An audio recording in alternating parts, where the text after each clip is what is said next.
وَإِن تَعْدِلْ كُلَّ عَدْلٍ لَا يُؤْخَذْ مِنْهَا، اور اگر اس دن تم مبادلہ دینا چاہو، بدل پینالٹی کی شکل میں، دوسری جگہ اللہ تعالیٰ نے واضح کر دیا گلوب بھر کر جتنی نعمتیں ہیں وہ دے کر، اے اللہ یہ سب لے لیجئے اور میری گردن گلو خلاصی کر دیجئے، چھوڑ دیجئے تو نہ، لا یوخذ منہا، کوئی چیز قبول نہیں کی جائے گی۔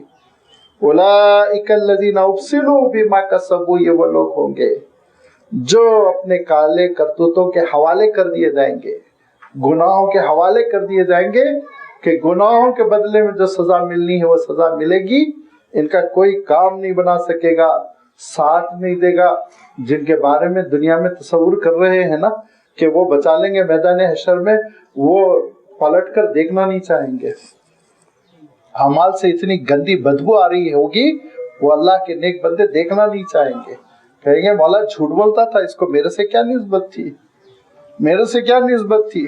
جس بزرگ نے، جس حضرت حسین رضی اللہ تعالیٰ عنہ نے حالت سجدے میں گردن پیش کر دی، وہ بے نمازیوں کی سفارش کریں گے؟ جن اولیاء اللہ نے اللہ تعالیٰ کی رضا کے لیے گھر بار چھوڑ دیا، خوشیاں چھوڑ دی اور فاقوں کی مجاہدات کی زندگی بسر کی، وہ شراب پی کے ناچنے والوں کی سفارش کریں گے؟ ان کو پکڑ کے جنت لے جائیں گے؟ پلٹ کے نہیں دیکھیں گے، منہ نہیں دیکھیں گے، نسبتوں کو مٹا دینے کی بات کریں گے وہ، اور وہ کوئی کام آنے والا نہیں ہے، اور تم حوالے کر دیے جاؤ گے تمہاری بدعمالیوں کے، کہ یہ بدعمالی، اس کا یہ رزلٹ، یہ گناہ، اس کا یہ نتیجہ۔ لہم شراب من حمیم، اور ان کو کھولتے ہوئے پانی کا مشروب دیا جائے گا، ڈرنک، یہاں تو بہت ٹھنڈا چاہیے، یہاں تو بہت مزیدار چاہیے، فرمایا اس دن من حمیم، کھولتے ہوئے پانی کا مشروب دیا جائے گا۔ خود اللہ تعالیٰ نے دوسری جگہ وضاحت کر دی کہ اتنا کھولتا ہوا ہوگا، اتنا کھولتا ہوا ہوگا۔ سورہ محمد میں اللہ تعالیٰ ارشاد فرماتا ہے کہ وہ پیئیں گے تو اتڑیاں جو ہے وہ کٹ کے ٹکڑے ٹکڑے بن کر نکلیں گے، تقطع امعاءہم، ارشاد فرمایا۔ اور ایک جگہ یہ ارشاد فرمایا چلوں میں پانی لے کر اس کو پینے کے لیے جھکیں گے، اس پہ چہرہ جھکائیں گے تو چہرہ جھلس جائے گا، جل جائے گا، ایسا گرم پانی ملے گا، پتہ چلے گا اس دن۔ وعذاب علیم بما كانوا یکفرون، اور جو ناشکری کرتے تھے اور جو اللہ تعالیٰ سے بغاوت کرتے تھے اور نہ اللہ کی کتاب سمجھنا چاہتے تھے، نہ اللہ کے رسول صلی اللہ علیہ وسلم کی تعلیمات، نہ اہل اللہ کی سیرت دیکھتے تھے، نہ ان کی قربانیاں دیکھتے تھے، نہ ان کا مزاج دیکھتے تھے، نہ ان کے مجاہدات دیکھتے تھے، نہ ان کی ریاضتیں دیکھتے تھے، تماشے بناتے تھے، کھانے پینے کی شکلیں نکالتے تھے، ناچنے گانے کے بہانے ڈھونڈتے تھے اور اس کے لیے خرچے کرتے تھے اور اس کے لیے وقت لگاتے تھے۔ فرمایا ان کے لیے پھر ایک دردناک عذاب ہوگا، دردناک عذاب، وہ اتنا دردناک ہوگا، اتنا خوفناک ہوگا کہ اس کی وضاحت اگر کر دی جائے تو انسان کو کھانا کھانا اچھا نہ لگے۔ اسی لیے فرمایا اس کو پردے ہی میں رہنے دو۔ وعذاب علیم بما كانوا یکفرون، ان کی اس ناشکری پر، ان کے کفر پر، انکار پر ایک دردناک عذاب سے ان کو دوچار کر دیا جائے گا۔ آگے اللہ تعالیٰ یہ ارشاد فرماتا ہے کہ دیکھو اصلاً تم کو شیطان اچک لیتا ہے، شیطان جو ہے نا وہ اچک لیتا ہے تم کو۔ اچکنا آپ سمجھتے ہیں نا، ہاتھ میں کوئی چیز ہو تو اوپر سے پرندہ آ کے منہ مار کے لے کے اڑ جائے تو اچکنا اس کو کہتے ہیں۔ یہ شیطان کرتا ہے، اس کی سازش کو سمجھنے کی کوشش کرو، اپنے آپ کو شیطان کی سازشوں سے بچاؤ اور اس کی تفصیل، اور پھر اللہ تعالیٰ نے اپنی ربوبیت کا تذکرہ بہت تفصیل کے ساتھ کیا۔ انشاءاللہ آئندہ اتوار اس کی وضاحت آپ کی خدمت میں رکھی جائے گی۔ وآخر دعوانا ان الحمدللہ رب العالمین۔